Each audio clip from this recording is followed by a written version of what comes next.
Good morning and welcome. Once again, I'm delighted to welcome all of you to this interaction with my good friend Johnson Kottaram. Uh, Today, we propose to take up for discussion a text which has perplexed many people.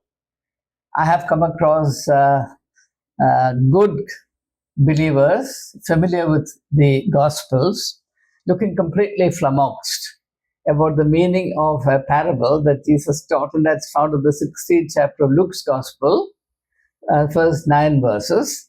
So let's begin by my reading out that text to you. Though this is familiar, it would still help to refresh our memory. So here goes the text. Jesus also said to the disciples, "There was a rich man who had a manager, and charges were brought to him that this man was wasting his possessions.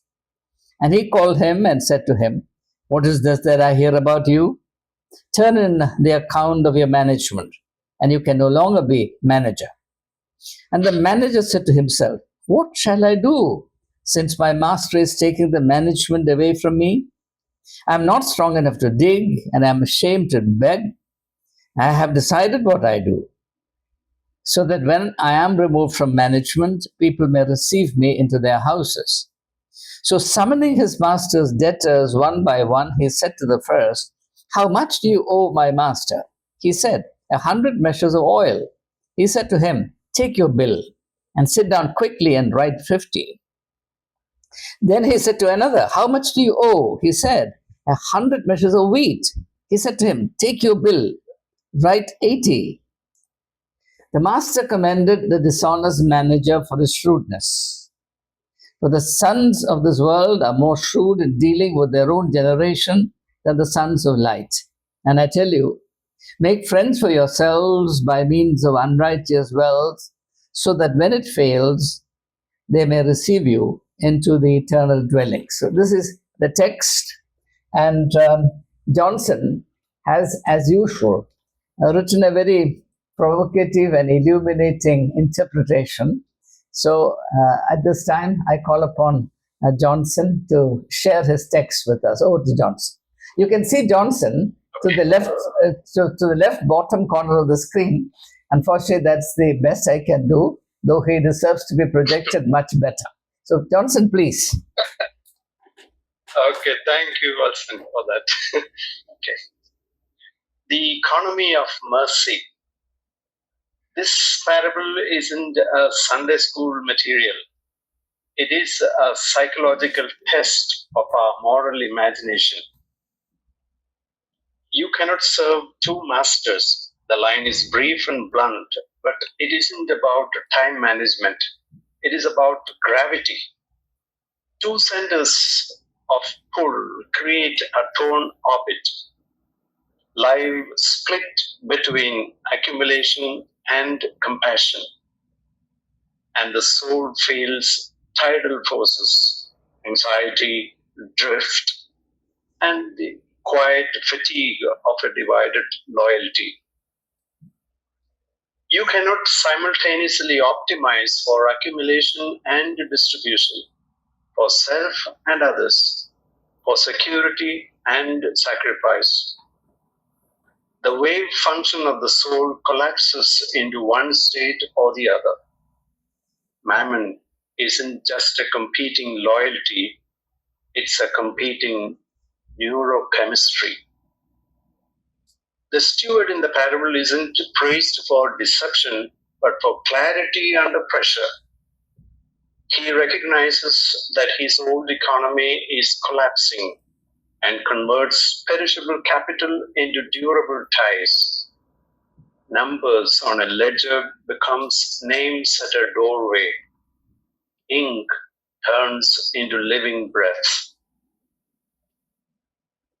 The move is morally complicated, but the insight is sharp. When time is short, invest in what outlasts balance sheets: relationship, mercy, and trust. These are two distinct logics. One is scarcity calculus: hold, compete, protect. The other is the largeness of Jesus announces: Generosity multiplies, forgiveness increases the surface area of hope. Trying to balance them is like trying to obey two laws of motion at once. A life needs a true center or it shudders. History gives this human face. Oskar Schindler enters the war a calculating industrialist and ends it financially ruined, yet rich in what cannot be priced. He spends status, money, and influence to purchase breathing space for the threatened. Loss on paper, profit in history. That is the parable's pivot. Resources redirected towards life. We hear modern echoes in debt relief, a country strangled by interest sees clinics closed and classrooms empty. Then the portion is forgiven. Water runs, teachers return, hospitals light up at night. The scarcity's books that looks like loss in the economy of mercy, it is a gain. Numbers become futures. Science lends its own parables. In orbital mechanics, a body cannot orbit two suns. The pull tears it apart and flings it into the old space. Integrity, like a well-calibrated instrument, must be scale invariant. If the measure is off by a millimeter in small things, it will be off by a mile in large ones.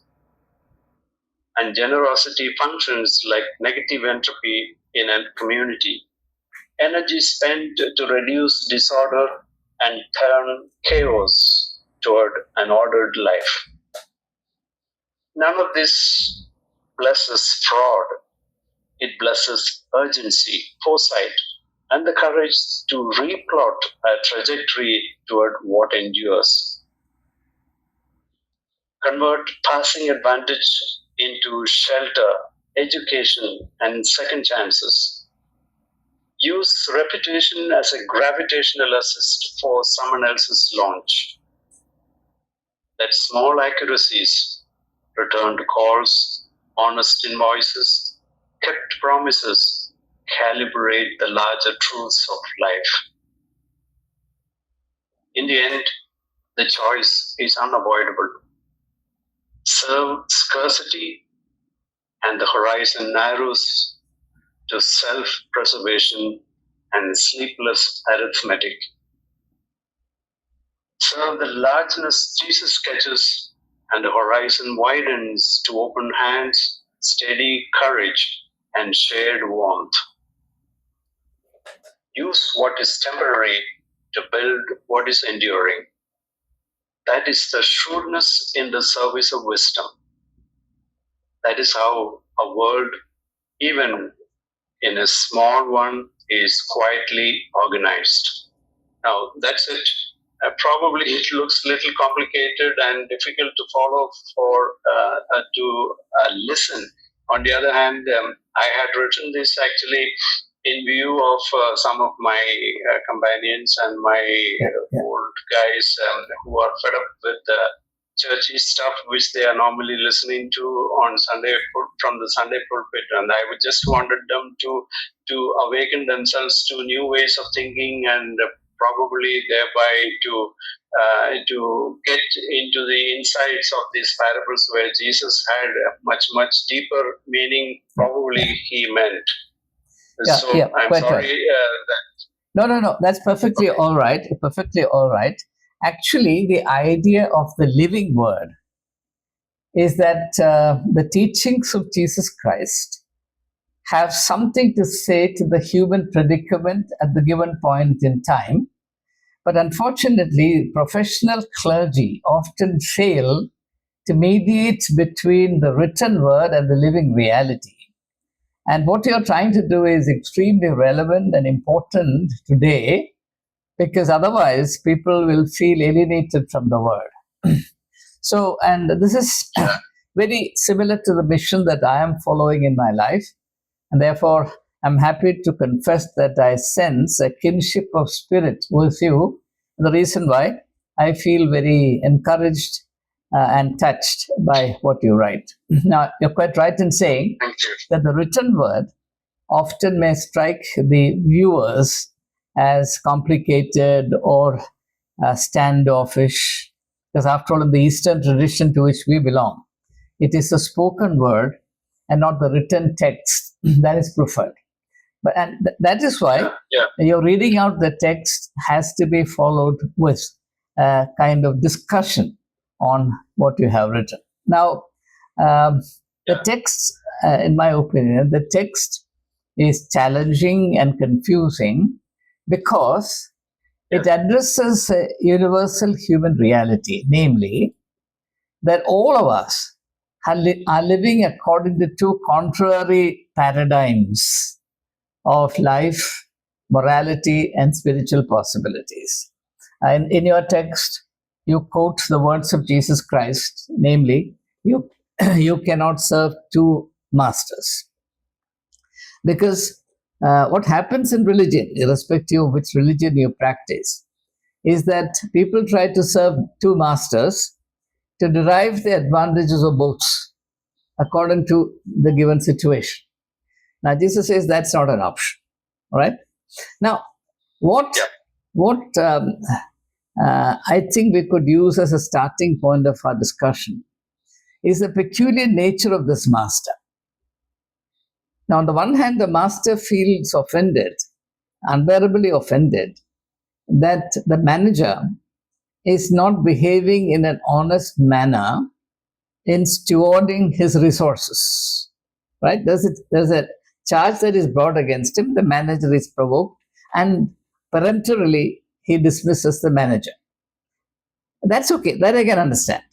But now comes the enigmatic part.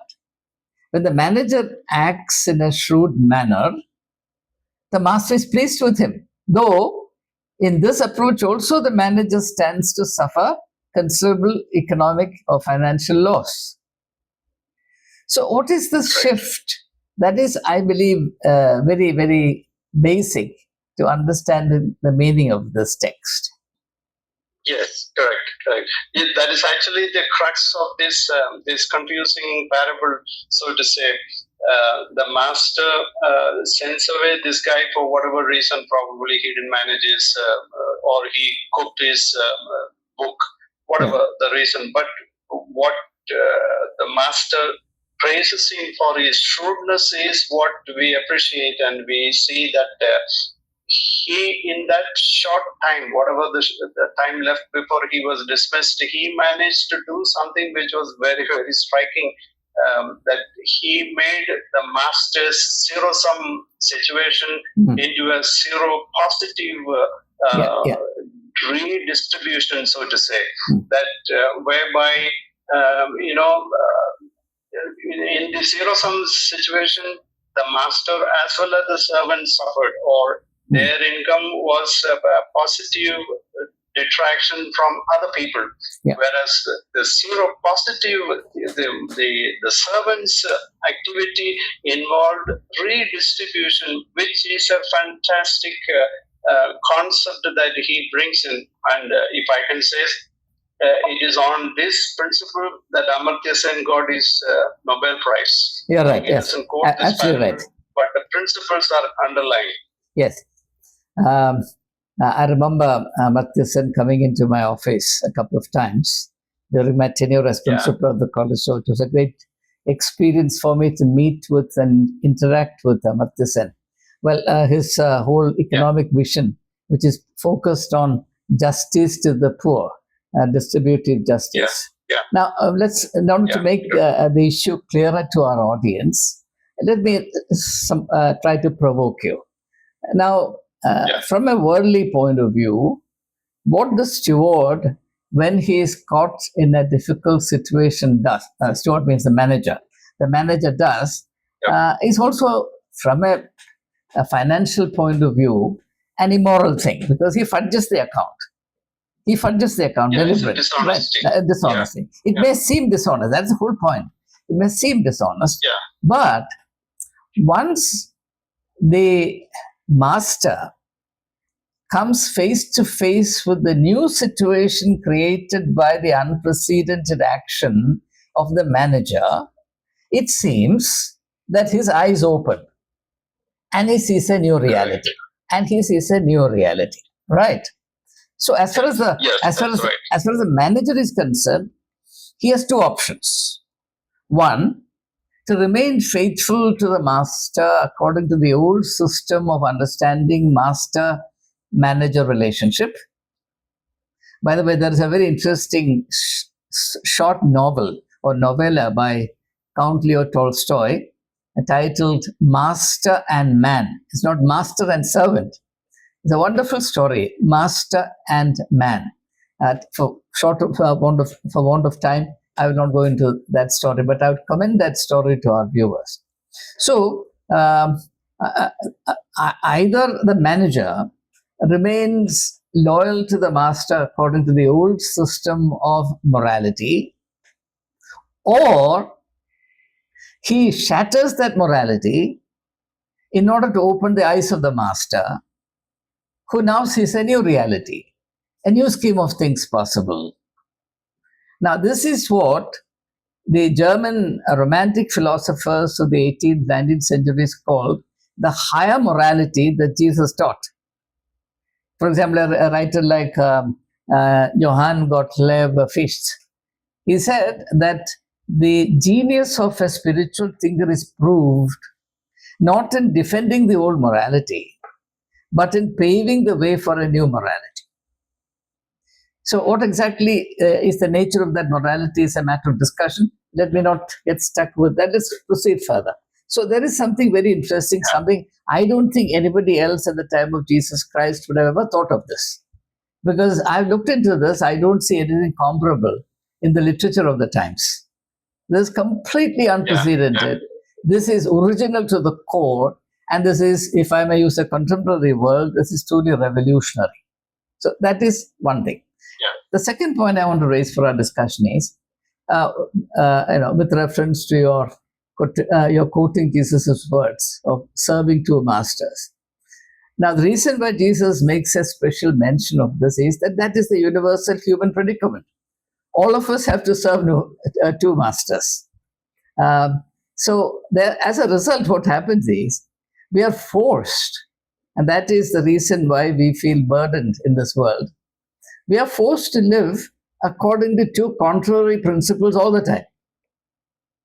God and mammon, for example. God and mammon, they're completely incompatible. They're contrary. Yet, we have to harmonize the two. We have to keep both pleased. And the solution that we have arrived at in the context of religion is we use the resources of mammon to please God. And therefore, who is a good Christian? Who makes generous contributions to the work, or God's work. Make generous contributions to God's work, and then you're a good Christian. Where your heart is, what your quality of life is, where you're headed, all these things don't matter. So it is really a very interesting formula of using mammon to please God. So this is the secret of the hypocrisy that prevails in the domain of religion. And unfortunately, the priestly class promotes it, which I understand is the reason why Jesus denounced priestcraft and the priestly class altogether. Now, the problem here is the hypocrisy weakens human beings. Every hypocrite is also a coward. No hypocrite can have the courage of convictions because he has no convictions. And therefore, those who live a hypocritical way of life will be incapable of staying committed to truth and to practice justice. Therefore, you find that in the domain of religion, people constantly falling short of the requirements of truth and justice. So therefore, the problem in this particular parable is that as long as the manager was faithful to the master, he was indifferent to doing justice to the debtors. But the moment a crisis shakes that arrangement, and he himself finds in a situation where He has nothing to fall back upon. He undergoes a change within himself, which is the old world morality of being completely loyal to the master to the new morality of caring for the plight of the victims. Right? And that new morality, has got its own economics. Unfortunately, people are still stuck in the old world morality as far as economics is concerned. The economics of being focused on the common man is a far more powerful economics model, but that is not tried. Therefore, I find this passage incredibly challenging. So, because in this model, you combine not only profit, you also combine a healthy way of life, and also the freedom to uphold truth and to practice justice. So I was wondering how you would view this. Yeah, this also, I see it reflected in Gandhi's life. Yes. When he sees that we have enough for our need, but we don't have enough for the greedy. Yeah. In simple sentence, he said that, but the meaning behind it is that material wealth is given to us not for hoarding purpose as much as it is for distributing it for the welfare of people. So it is basically his economic philosophy is a trusteeship principle where surplus wealth will be held as a trust for the welfare of all, particularly for the poorest and the most deprived. And these are things that neither our government nor our church is ready even to look at it. This is though Gandhi never received a Nobel Prize, that sense recognition suggests that international economics community has increasingly validated these redistributive principles. No, I feel a Nobel Prize for Gandhi would have been an insult to him, because after all, who was Alfred Nobel? He was in his lifetime called the Merchant of Death, right? Honoring Mahatma Gandhi, the apostle of nonviolence, with an award that commemorates the name of the Merchant of Death is a monstrous contradiction. It would have been an insult to the Mahatma to be honored. I'm glad that he was spared in this respect. Now, let's take it further. Now, in your text, you say that the steward in the parable isn't praised for deception, but for clarity under pressure. That's a very interesting statement. And I must say that you have the particular gift of phrasing your thoughts in a very crisp, at the same time clear manner, economy of words. But this, the reason is, it troubled me first. How can you praise that it's an act of deceit? Exactly. So that's where I had to come up with the solution, so to say. That's right. Now, because of my literature background, well, let me bring that in a little bit. We need not share that background.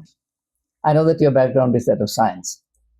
Now, in Shakespeare's play King Lear, in a very indirect and subtle manner, Shakespeare raises the question as to how normal our normalcy is. He exposes the abnormality of our normalcy and the immorality of our morality.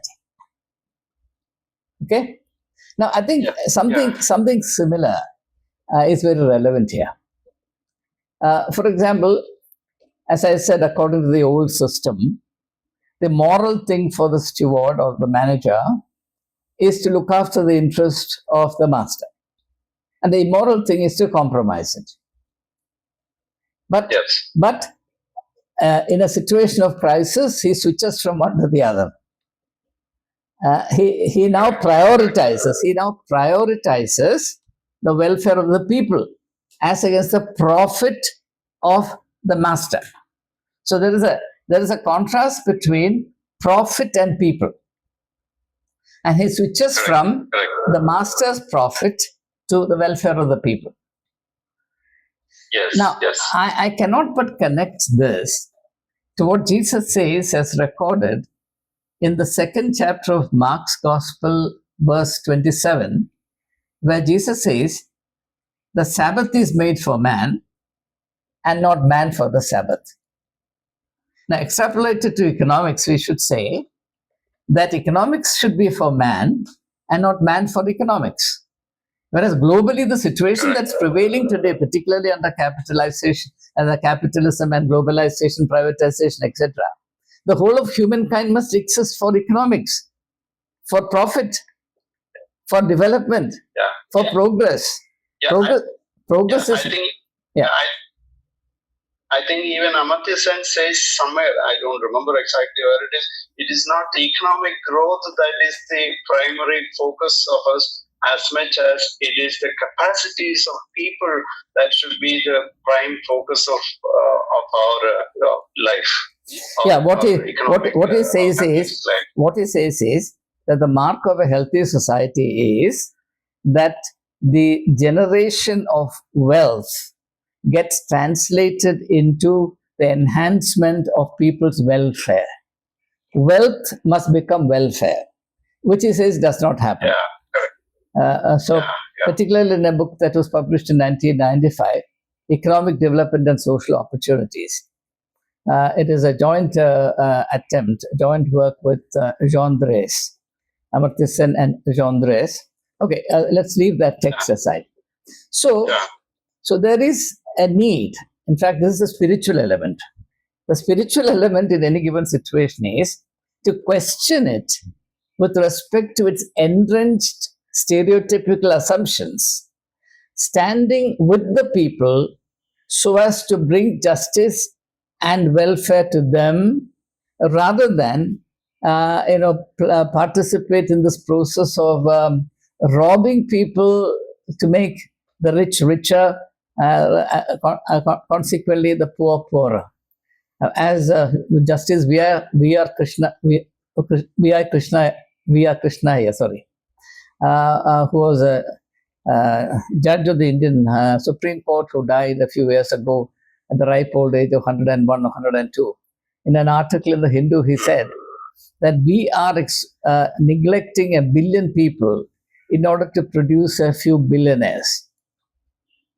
So it is that kind of an exploitative system which is so beautifully and indirectly, in a very sort of non-aggressive, non-threatening fashion, questioned by this parable. And therefore, I consider this parable to be extremely profound. In fact, I would rate this as one of the most profound parables Jesus ever taught, particularly in terms of its echoes in the modern context.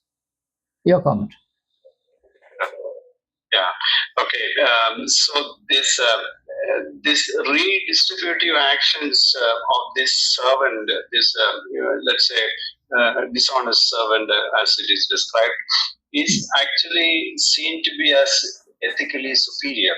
They may have represented different neurochemical pathways entirely. Instead of the dopamine hits from the hoarding that the master receives, the accumulation, the master's neurochemistry, the servant accessed reward system tied to a social bonding, reciprocity and community building. So this is a huge thought that people have not paid attention, or I myself have never paid attention to this as much as I went through this parable again and again to find out what could it tell me more and more. So it is then that I realized Jesus' ingenuity in bringing out this and giving us an opportunity to think in those terms, that even in this servant, there is so much goodness that we can derive from.